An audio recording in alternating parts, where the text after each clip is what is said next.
મારા આંબાના બગીચામાં એક સુંદર વિધવા યુવતી કામ કરતી હતી. તે દેખાવમાં ખૂબ જ આકર્ષક હતી. તેની સાથે કામ કરતી વખતે મને ખૂબ આનંદ થતો. એક દિવસ અમે બંને ખેતરમાં કામ કરી રહ્યા હતા. ત્યારે અચાનક વરસાદ શરૂ થયો. અમે બંને ખેતરમાં આવેલી ઝૂંપડીમાં ગયા. ઝૂંપડીમાં અંધારું હતું અને ઉપરથી વરસાદ ખૂબ જોરથી પડી રહ્યો હતો. ઝૂંપડીની છતમાંથી પણ પાણી ટપકતું હતું. તેથી અમે બંને એક ખૂણામાં જઈને ઊભા રહ્યા. તે સમયે અમે એકબીજાની ખૂબ નજીક હતા. અમારી નજરો એકબીજા સાથે મોવી. તે શરમથી નીચું જોઈ ગઈ. મેં તેનો હાથ મારા હાથમાં લીધો. પછી આગળ કંઈક એવું બન્યું. તો નમસ્તે મિત્રો, મારું નામ અમર છે. હું 29 વર્ષનો છું અને હજુ અપરિણિત છું. અમારા ગામમાં અમારી 4 એકર જમીન છે. મારા પિતાજીએ થોડા વર્ષો પહેલા 1 એકરમાં આંબાના ઝાડ રોપ્યા હતા. તે આંબાના ઝાડ ધીમે ધીમે મોટા થઈ રહ્યા હતા. હું શહેરમાં અભ્યાસ કરતો હતો, પરંતુ અચાનક પિતાજીનું અવસાન થયું અને મારે ગામડે પાછું ફરવું પડ્યું. પિતાજી ખૂબ સારા માણસ હતા. ગામમાં અમારું ઘણું માન સન્માન હતું, પરંતુ તેમના જવાથી મારું આખું વિશ્વ ઉજળી ગયું એવું મને લાગ્યું. મારી માતા માટે હું એકમાત્ર સહારો હતો. તેથી અભ્યાસ પૂરો કર્યા બાદ મેં નક્કી કર્યું કે હું ગામમાં જ રહીશ. મેં વિચાર્યું કે જો નોકરી કરીશ તો શહેરમાં જવું પડશે અને માતા ફરી એકલા રહી જશે. તેથી મેં ખેતી કરવાનું નક્કી કર્યું. ઉનાળાના દિવસો હતા. બગીચામાં આંબાના ઝાડ ફળોથી લદાયેલા હતા. કેટલીક કેરી પાકી ગઈ હતી. દૂરથી જોતા બગીચો એવો લાગતો હતો જાણે સોનાના ગોવા ચમકી રહ્યા હોય. તે દ્રશ્યો જોઈને મારા મનમાં એક અજાણી શાંતિ અને સંતોષની લાગણી દોડી ગઈ. મનમાં એવું પણ આવ્યું કે જો આજે બાપુ જીવતા હોત તો કેટલા ખુશ હોત. તેમણે જે ઝાડ રોપ્યા હતા તે પહોંચી ભરાઈ ગયા હતા. પોતે રોપેલા ઝાડનું ફળ ખાવું એ ખરેખર એક વરદાન છે. હું આજ વિચારી રહ્યો હતો. બપોરનો સમય હતો અને ધોમ ધકતો તડકો હતો. તેથી હું એક આંબાના ઝાડ નીચે બેસી ગયો. ત્યારે મેં જોયું કે રસ્તે એક સુંદર યુવતી આવી રહી હતી. તેના માથે સૂકા ઘાસનો ભારો હતો અને તેના હાથમાં 4-5 વર્ષની એક નાની બાળકીનો હાથ હતો. અચાનક તે બાળકી મારા બગીચા તરફ જોવા લાગી અને પોતાની માતાનો હાથ છોડીને દોડતી બગીચામાં આવી. તેની પાછળ તેની માતા પણ આવી. હું આ બધું જોઈ રહ્યો હતો. તે બાળકી એક ઝાડ નીચે ઊભી રહીને આંબાને જોવા લાગી અને ખુશીથી બોલી, મમ્મી, મારે કેરી ખાવી છે. તમે ક્યારેય કેરી લાવતા નથી. આ સાંભળીને તેની માતાએ તેને સમજાવ્યું, બેટા, આ આપણું ઝાડ નથી, આ કોઈ બીજાનું છે. કેરી તોડવી યોગ્ય નથી. હું બજારમાંથી તને કેરી લાવી આપીશ. આ સાંભળીને મને ખૂબ ખરાબ લાગ્યું. એક નાનકડી બાળકીની ઈચ્છા માત્ર કેરી ખાવાની હતી અને તેને પણ ના સાંભળવું પડે. મારા હૃદયમાં એક ચપટી ઉઠી. હું ઊભો થયો અને તેની પાસે ગયો. તે યુવતી મને જોઈને થોડી ગભરાઈ ગઈ, પરંતુ જ્યારે મેં તેનો ચહેરો જોયો તો લાગ્યું કે તે ખૂબ સાદી હોવા છતાં અત્યંત સુંદર હતી. ખુલ્લા વાળ, ચમકતી મોટી આંખો, ધોમમાં તેના ગાલ પર પરસેવાના ટીપા ચમકી રહ્યા હતા અને તેમ છતાં તેના ચહેરા પર એક જ અલગ જ આભા હતી. મેં હસીને પૂછ્યું, તમે કોણ છો? અહીંયા કેવી રીતે આવ્યા? તે ગભરાઈને બોલી, માફ કરજો, મારી દીકરી ભૂલથી તમારા ખેતરમાં આવી ગઈ. અમે કંઈ ચોર્યું નથી. તેની ધ્રુજતી અવાજે સાંભળીને હું હસી પડ્યો અને બોલ્યો, અરે ના, હું તો મજાક કરતો હતો, સાચું કહો અહીંયા કેમ આવ્યા? ત્યારે તેણે ધીમે રહીને કહ્યું, મારી દીકરીને કેરી ખાવી હતી, પણ હું તેને ના પાડતી હતી, પણ તે ન માની. તેની આંખોમાં એક માતાની મમતા અને થોડી ખચકાટ ઝલકી રહ્યા હતા. હું હસ્યો અને બોલ્યો, થોડી વાર રોકાવ. પછી હું ઝાડ પર ચડી ગયો અને એક એક કરીને પાકેલી કેરી તોડવા લાગ્યો. નીચે તે યુવતી ઊભી હતી અને પોતાના આંચળમાં કેરી ઝીલી રહી હતી. તે પવ મારા જીવનની સૌથી સુંદર ક્ષણ હતી. ઉપરથી કેરી પાડતો હતો અને તે હસતા હસતા તેને પોતાના આંચળમાં ઝીલતી હતી. તેની આંખોમાં ખુશીની ચમક જાણે આકાશના પ્રકાશ કરતાં પણ વધુ તેજસ્વી હતી. મેં લગભગ 10-15 કેરી તોડી અને નીચે ઉતર્યો. તે મારી સામે જોઈને હસી. તેના ચહેરા પર એવું લાગ્યું જાણે તેણે મનમાં જ આભાર માન્યો હોય, પણ શબ્દો તેના હોઠ પરથી નીકળી શક્યા નહીં. મેં તેને નાની દીકરીને ઉપાડી બાહોમાં લીધી અને તેના હાથમાં એક પાકેલી કેરી મૂકી. બાળકીની આંખોમાં ચમક આવી ગઈ. તે ખુશીથી ઉછળવા લાગી. તેના ચહેરાની હાસ્ય જાણે આખું વાતાવરણ જીવંત થઈ ગયું. મેં પ્રેમથી તેના માથે હાથ ફેરવ્યો અને તેને નીચે ઉતારી. ત્યારે તે યુવતી ધીમે રહીને બોલી, તમારો ખૂબ ખૂબ આભાર. તે ક્ષણે મારા હૃદયમાં કંઈક બદલાઈ ગયું. એવું લાગ્યું જાણે નીતિએ જ અમને આ આંબાના ઝાડ નીચે મેળવ્યા હોય. તે બાળકીની માસૂમ હાસી અને તે યુવતીની આંખોમાં ઝલકતી કૃતજ્ઞતામાં મને જીવનનો નવો અર્થ મળ્યો. મિત્રો, આપવામાં જે સુખ છે તે મેળવવામાં નથી. મેં હસીને કહ્યું, મેં તમને ઓળખ્યા નથી. તે યુવતી હવેથી હસી અને બોલી, હું નજીકમાં રહું છું. મારું નામ સુનીતા છે. હું વિધવા છું અને મારી માતા સાથે રહું છું. તેના આ શબ્દો સાંભળીને મારું હૃદય અંદરથી હચમચી ગયું. આટલી નાની ઉંમરે કોઈ સ્ત્રીનું વિધવા થવું ખૂબ દુઃખ હોય છે. મેં થોડું રોકાઈને પૂછ્યું, તમે હજી યુવાન છો, આટલી નાની ઉંમરે વિધવા કેવી રીતે થયા? તેની આંખોમાં આંસુ આવી ગયા અને તે ધીમા સ્વરે કહેવા લાગી, મારા લગ્ન 7 વર્ષ પહેલા થયા હતા. લગ્ન બાદ બધું બરાબર ચાલતું હતું, પણ અચાનક મારા પતિને હૃદયરોગનો હુમલો આવ્યો અને તેનું અવસાન થયું. મારા સાસુ સસરાએ મને ઘરમાંથી કાઢી મૂકી. તેથી હું મારી 5 વર્ષની દીકરીને લઈને મારી માતા પાસે આવી. મારા પિતા નથી અને ઘરની હાલત ખૂબ નબળી છે. તેની વાતો સાંભળીને મારું મન ભારે થઈ ગયું. આંખોમાં આંસુ આવી ગયા. મેં ધીમે રહીને પૂછ્યું, તો તમે ઘરે શું કરો છો? ક્યાં કામ કરો છો? તે બોલી, જ્યાં કામ હોય ત્યાં મજૂરી કરું છું. ક્યારેક ખેતરમાં, ક્યારેક ઘરોમાં, પણ ઘણીવાર એવું પણ બને છે કે અઠવાડિયા સુધી કામ નથી મળતું. આ સાંભળીને મારા હૃદયમાં દુઃખની લાગણી ઉઠી. મને તેના દુઃખની ઊંડાઈનો અહેસાસ થયો. હું તરત બોલ્યો, તો તમે અમારા ખેતરમાં કામ કરશો? આ સાંભળીને તેના ચહેરા પર જાણે રોશની ફેલાઈ ગઈ. તેની આંખોમાં ખુશી ઝલકી ઉઠી. તેણે હસીને કહ્યું, હા, શા માટે નહીં? મેં કહ્યું, કામ વધારે નથી, બસ થોડું ઘાસ ખેંચવાનું છે અને ક્યારેક આંબાના બગીચાની રખવાળી કરવાની હોય છે.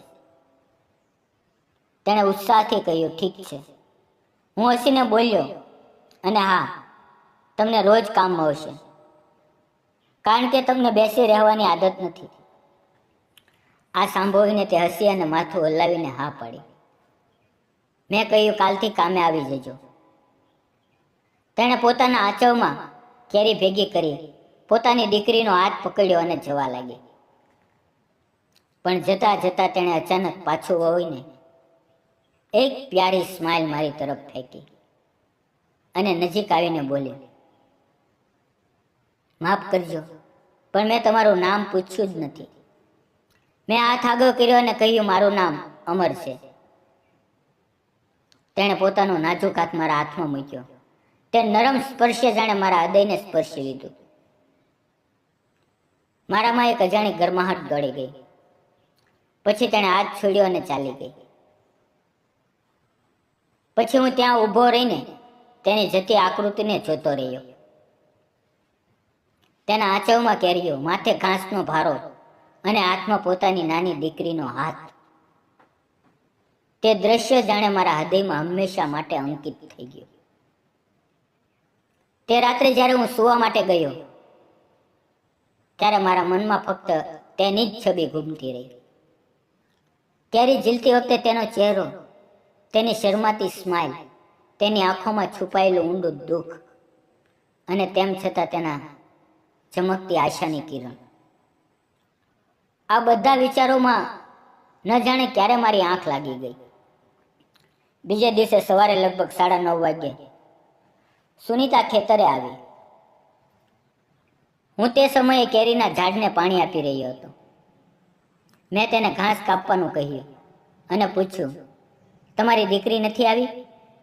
તે બોલી, ના, આજે તેને મારી મમ્મી સ્કૂલે મૂકવા આવી છે. પછી અમે બંને અમારા કામમાં લાગી ગયા. બપોર થઈ તો હું તેની પાસે ગયો અને બોલ્યો, સુનીતા, બપોર થઈ ગઈ, ચાલ ખાવાનું ખાઈ લઈએ. અમે બંને આંબાના ઝાડ નીચે બેસીને ખાવાનું ખાધું. તેની સાથે બેસીને ખાવામાં મને એક અનોખી શાંતિ અને સુખનો અનુભવ થયો. તે ખૂબ સાદી અને અત્યંત સુંદર લાગતી હતી. તેનું હાસ્ય, તેની મધુર વાતો મારા હૃદયને સ્પર્શી રહી હતી. ખાધા પછી અમે થોડી વાર ઝાડ નીચે બેઠા અને પછી તે કામે લાગી ગઈ. હું પણ પાણી આપવા ગયો. એક દિવસ આંખના પલકારામાં નીકળી ગયો. હવે તેને ખેતરમાં આવતા 10 દિવસ થઈ ગયા હતા અને આ દિવસોમાં અમારા હૃદયો વચ્ચે એક ગાઢ અપનાપો બંધાઈ ગયો હતો. તેની સાદગીમાં મને અસલી સૌંદર્ય દેખાતું હતું. તેની દરેક વાતમાં જીવનનો સંઘર્ષ ઝલકતો હતો અને તેમ છતાં તેની આંખોમાં આશાની ચમક હતી. તેના ફાટેલા જૂના કપડામાં ગરીબી સ્પષ્ટ દેખાતી હતી, પણ તેની નજરમાં આત્મસન્માન અને જીવન પ્રત્યેની એક રોશની હતી જે મને અંદરથી સ્પર્શી જતી હતી. તેની દુઃખ ભરેલી વાતો સાંભળીને મારું મન ભારે થઈ જતું અને તેનું હાસ્ય મને જીવનથી ભરી દેતું. હવે ધીમે ધીમે મને અહેસાસ થયો કે હું તેની સાથે હૃદયથી પ્રેમ કરવા લાગ્યો છું. તેની આંખોમાં પણ હવે મારા માટે એક અપનાપો અને કોમળ લાગણી સ્પષ્ટ ઝલકવા લાગી હતી. અમે ઘણીવાર બપોરે સાથે બેસીને મીઠી કેરી ખાતા અને તે સમય મને ખૂબ સારું લાગતું. જ્યારે તે કેરી ખાતી ત્યારે તેના ચહેરાના હાવભાવને હું ચૂપચાપ જોતો. ક્યારેક તેના હોઠ પર હળવું સ્મિત આવતું,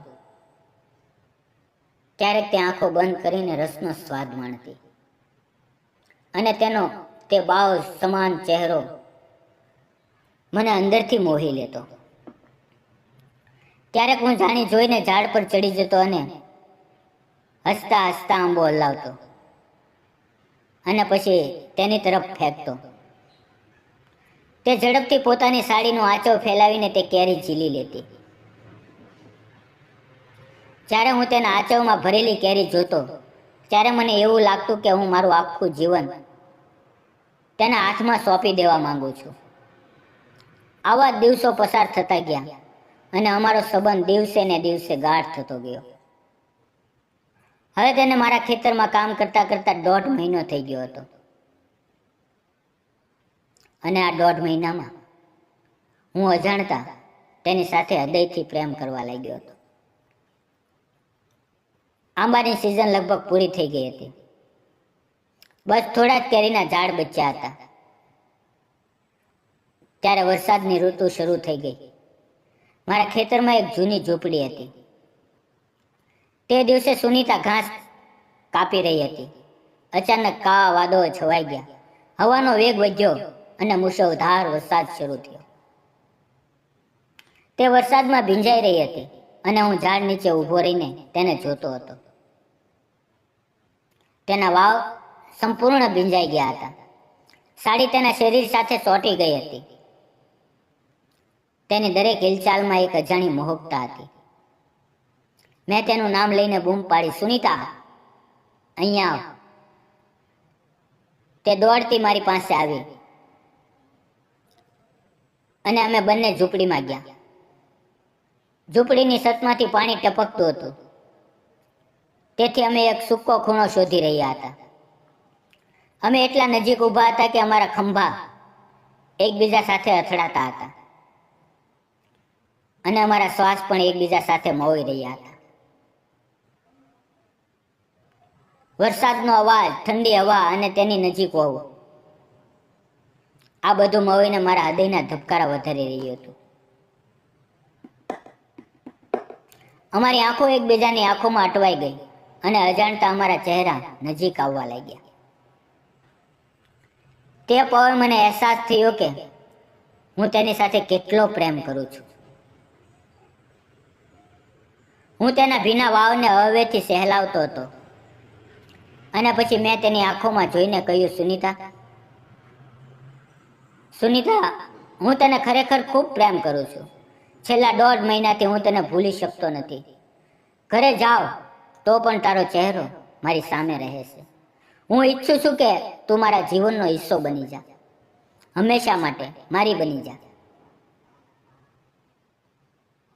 આ સાંભળીને સુનાતાની આંખોમાં આંસુ આવી ગયા.